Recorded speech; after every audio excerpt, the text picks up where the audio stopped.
Democrats pick up wins in big races on election night, from New York City's mayoral race to local races across Northeast Ohio.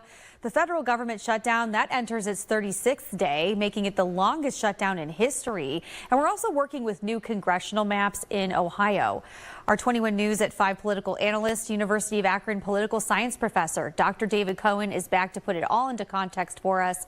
Great to see you. What a night. A lot of results to pour over. So I'm sure you're just digesting those now. Absolutely. Yeah. It was a wild night. Now, the government shutdown, because we're watching to see if there's any resolution, it is now in its longest in any U.S. history. When you look at any of the other past shutdowns, NBC News is reporting sources on the Hill say it could end this week, but I'm wondering what you think it's going to take to get to that point. Well, and you're exactly right. This is the longest government shutdown in American history. The second longest happened to be during Trump's first term, and we just surpassed that a day or two ago.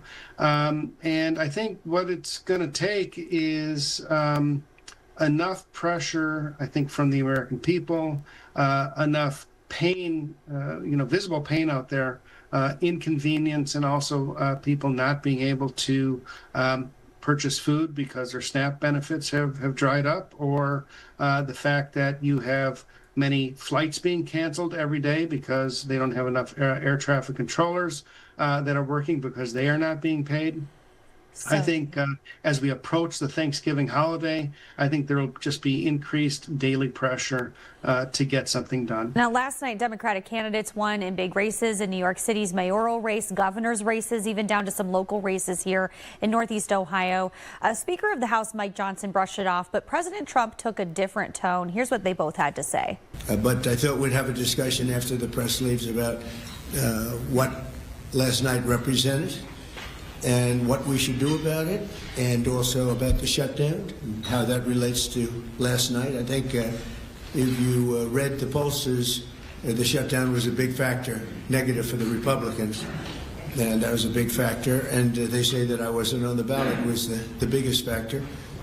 But I don't know about that, but I was honored that they said that. There's no surprises. What happened last night was blue states and blue cities voted blue. We all saw that coming. And no one should read too much into last night's election results.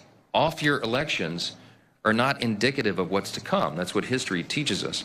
Now, what could last night's turnout and the results signal heading into 2026? Oh, it signals that, Democrats are in a very good position heading into 2026. There's a lot of anger towards the incumbent administration. Donald Trump's approval rating is the lowest in his presidency, and the lowest that he's ever had, even going back to right after the January 6th insurrection.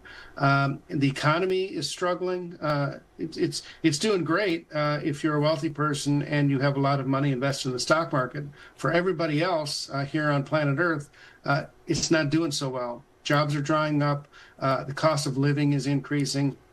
And that was one of the keys to Democrats essentially sweeping all the major elections across the country. Ohio recently approved a redistricting map. This map splits Mahoney County in 2 different districts. How do we think the new map is going to impact voting trends in the midterms?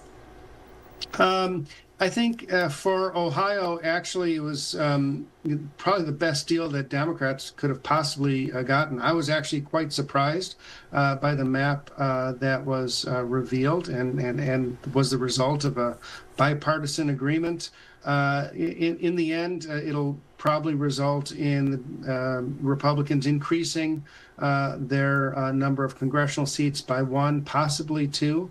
But at the beginning of this process, it looked like they were going to try and draw 3 safe Republican seats, or safer Republican seats, out of this current map, and they didn't do that. So I think it's a terrible thing that we have to deal with gerrymandering every single election cycle, and that Ohio is one of the most gerrymandered states in the country. Hopefully, at some point, we can pass a referendum in the state, which would allow a commission to draw the maps. Well, we're out of time, but thank you, Dr. Cohen, as always, for all of your insight on all the big political stories. Like you said, there's a lot happening and big turnout last night. Thank you for joining us. Thank you.